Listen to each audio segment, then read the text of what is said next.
মোবাইলের লক স্ক্রিনের উপর নিজের নাম অথবা আপনার প্রিয় মানুষটির নাম লিখে রাখতে পারবেন। তো হ্যালো ফ্রেন্ডস, আজকের এই ভিডিওটিতে আমি আপনাদের দেখাবো যে কিভাবে আপনি আপনার মোবাইলের লক স্ক্রিনের উপর নিজের নাম অথবা আপনার প্রিয় মানুষটির নাম লিখবেন। তো ফ্রেন্ডস, মোবাইলের ডিসপ্লের উপর নিজের নাম লিখে রাখার জন্য আপনার মোবাইলের সেটিংসে চলে আসবেন। মোবাইলের সেটিংসে আসলে আপনাদের সামনে এরকম একটি ইন্টারফেস ওপেন হয়ে যাবে।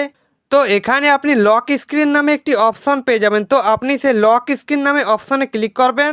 তারপর এখানে লক স্ক্রিন ক্লক ফরম্যাট নামে একটি অপশন দেওয়া থাকবে। তো আপনি এই অপশনটাতে ক্লিক করবেন। তারপর এখানে আপনার মোবাইলের লক স্ক্রিনটাকে দেখতে পেয়ে যাবেন। তো আপনি নিচে লক স্ক্রিন ওনার ইনফো নামে একটি অপশন পেয়ে যাবেন। তো আপনি লক স্ক্রিন ওনার ইনফো অপশনে ক্লিক করবেন। ক্লিক করলে আপনাদের সামনে মোবাইলের ডিসপ্লেতে নাম লেখার অপশনটি চলে আসবে। তো আপনি এই বক্সে ক্লিক করে আপনি যার নামটি মোবাইলের স্ক্রিনে লিখে রাখতে চান তার নামটি এখানে লিখে দেবেন, বাংলা বা ইংরেজিতে যেটা আপনার পছন্দ।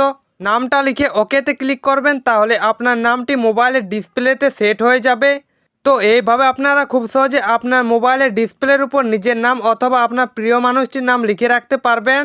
তো ফ্রেন্ডস, ভিডিওটি দেখে যদি আপনি ডিসপ্লের উপর নাম লেখা শিখে যান তাহলে ভিডিওটিকে লাইক করে চ্যানেলটিকে অবশ্যই সাবস্ক্রাইব করে দিন আর কমেন্ট করে জানান ভিডিওটা আপনাদের কেমন লেগেছে।